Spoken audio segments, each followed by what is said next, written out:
Courtney Lee said he expects to play and not start. Is that the case? That's very good. Courtney's very perceptive. Yeah. So what do you plan to do with him?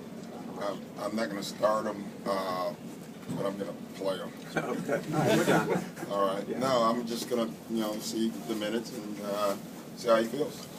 Just one of those eye test things? Yeah. He looked okay today in shoot around, but again, he didn't have a practice to fall back on, so, who knows, and we'll just see. You're going with the same lineup?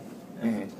Biggest concern with Courtney is defensively, because that's what he does the best. I would assume Doc and and you still want him to be effective offensively, though. So, we'll just again, It's tough when a guy doesn't have a practice or even gets to play a lot of one-on-ones or anything, So, then you worry about his win and his rhythm and everything. So, but I'm just glad he's available. It's just good to have him back. Confidence thing for the guys because getting one of the guys back is you guys have. Yeah, probably. I don't even know. I don't ever ask, to be honest. But I would assume that would probably be the case. Horford's out. How much does that change your planner? Does not? It doesn't. It doesn't. Obviously he's out. He's a really good player, and with him and Josh, the two best passing tandem bigs to me, that takes a little bit away from them. Doc, the other night, Cole talked about having Jeff being able to step up and hit those in shots. Speaks you guys remember all more things. He's off the calls, often been just one of the main. Yeah, and we've used Jet this year as well, so it adds 3, and then you add Kevin into that mix, it adds 4. And it gives you the ability to ride the hot hand, or, at least if you have to, you literally usually want to go with Paul because he's such a great shot maker. But, it allows you to use an instinct sometimes. You feel, in that instance, I just felt like Jeff had it going more. And I also felt like Cleveland was going to all load up to Paul, which they did, and it gave Jeff a driving lane. You did it because his doctor was in the stands. Exactly. Isn't that why you did it? Yeah, I wish I had known. I didn't know that until the next morning I was watching ESPN. So. A couple of guys mentioned qualities of stuff. Just how valuable is he?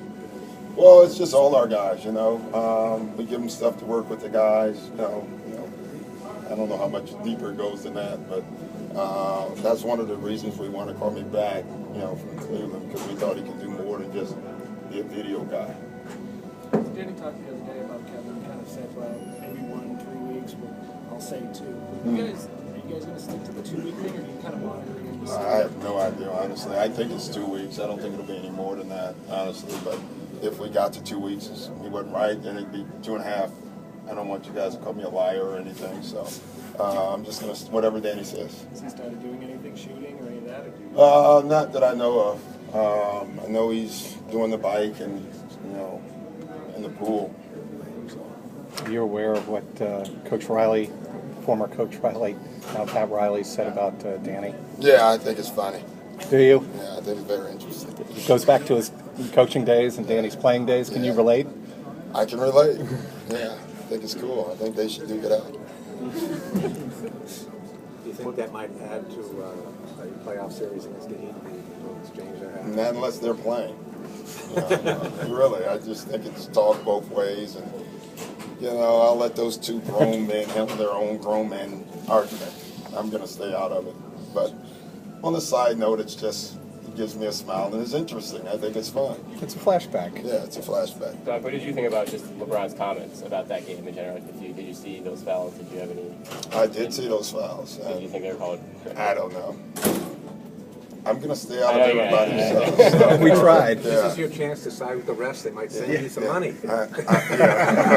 Send me some money back. There's another one of those standing games where you guys are just 2 games back in the loss column of Atlanta. You paying attention to that at all? I kind of do. I guess. But, right now with all the stuff we have going on, I can tell you that may be the last thing that I'm looking at. We want to win the game. Right. We want to win the game because we need to win the game. It's at home. There's a chance we'll play them at some point in the playoffs, and you don't like teams getting comfortable, but I haven't focused on what the victory actually does to us standing-wise now. When you do look at the standings, do you look ahead or you look at Milwaukee behind? I haven't looked at either, to be honest. I really haven't.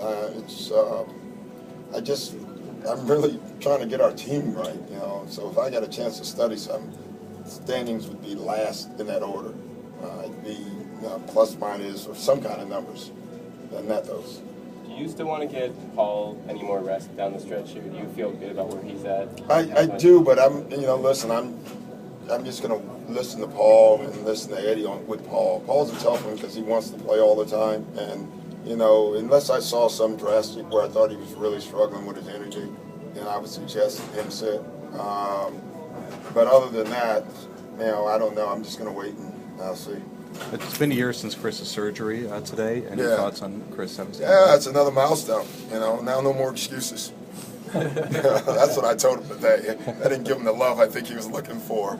But yeah, it's really cool. I think we do forget, and I'm glad you brought it up. I think we do forget that he had the same surgery and a lot later than Jeff. And so, maybe part of his struggles early is the same thing. So it's good that he's here, and it's good that he's playing for us. Thank you, Coach. Thank you, guys. Thank you, Doc.